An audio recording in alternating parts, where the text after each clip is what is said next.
שמש דקה ומרפא בכנפיה.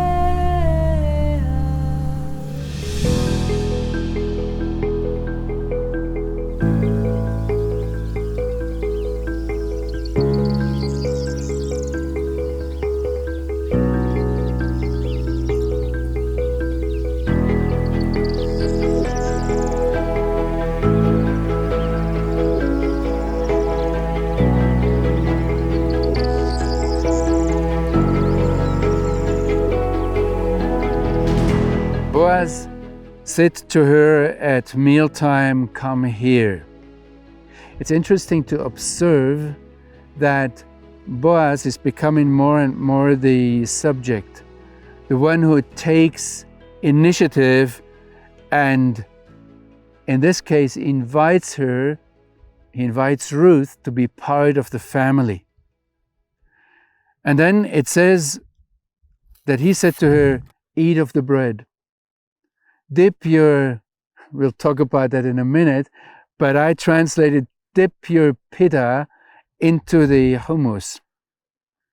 Bread is a symbol of effective leadership.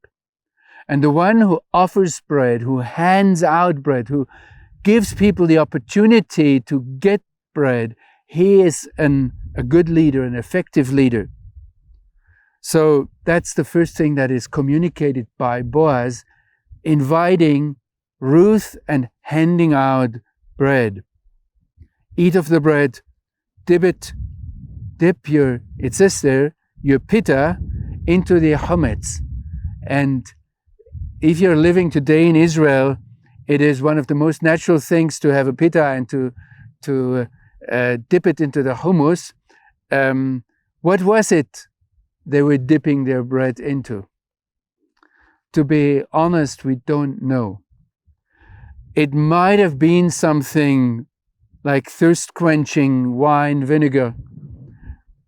People say it was refreshing in the heat because it was a little bit more sour than just normal water. They might have mixed it with some oil to make it refreshing or more nutritious. Wine is associated with alcohol. Maybe it was some sour sauce that was fermented. We don't know. It certainly had to do something with fermentation that it was sour. As I told before, I like the best to see it today as you dip your hand into the pita and you eat your hummus with it. She sat there at the side of the reapers, being part of the fellowship, and he reached her roasted kernels. The word that is used, that he took something and reached it to her, is a word that only here in Scripture appears. We have to look into other Semitic languages or understand from the context what it would mean. It's again open to interpretation, whether he took a little bit and didn't give her enough, or gave her only a little bit, and it might be meaningful afterwards that she still had something to give to Naomi, or it might be more this personal trait that he himself gave it to her, served it to her. Whatever it was, he took her into the fellowship. Now, what did he give to her? It was most probably roasted grains of wheat. And I was told from different people who traveled around the Middle East and North Africa that this is a very popular food still. You might want to try that at home, to take a pan and put some oil in it, put some grain in it. If it's possible that it's fresh, not dried yet, and put some salt over it. You taste it yourself, you try it.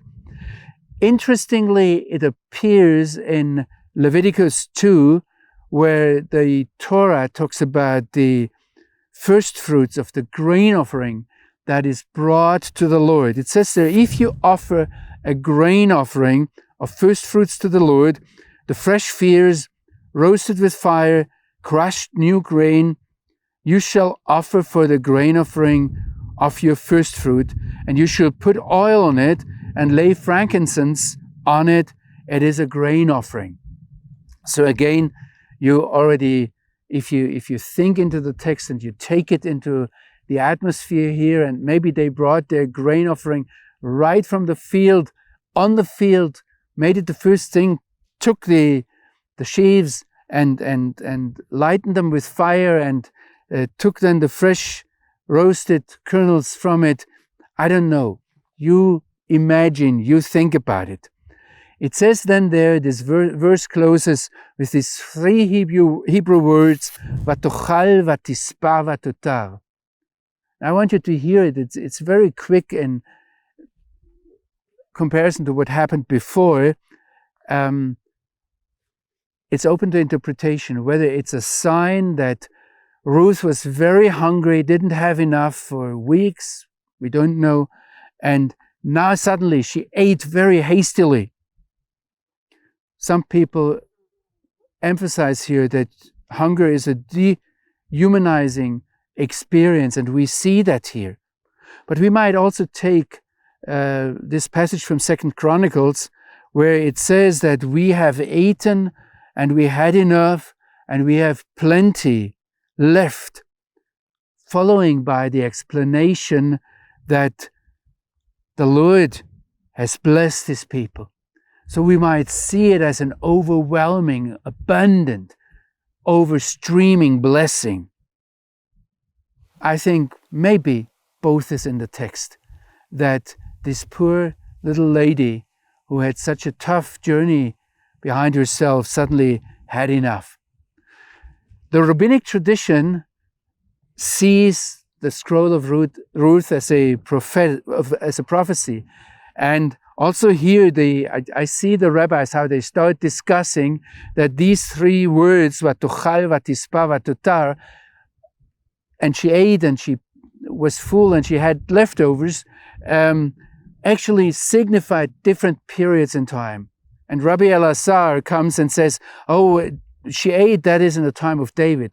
And she was sophist, that was in the time of Solomon.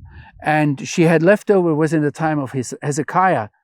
And there might sit another rabbi and say, no, you don't understand the times. It is in the times of David and Solomon she ate, and in the time of Hezekiah she was full, and in the time of Rabbi, which was Rabbi Yehuda Hanasi, it's the 2nd century AD, only then she had so much that she could leave over. And then maybe another rabbi comes in and says, listen guys, you're not seeing this spiritually enough. You have to understand this is about the time of Messiah. And he says she ate, that points to this world, and she was full, that points to the time of Messiah, and she left over, that points to the coming world. So I'd like to encourage you to think about it, to pray about it, and to continue. It's actually fun to deal with a biblical text like that.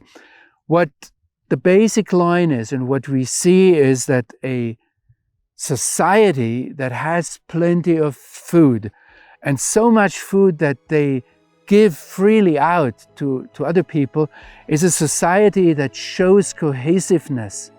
People know that they belong to each other, and also it shows that the values returned, that there was some decency involved, in contrast to the time of the judges.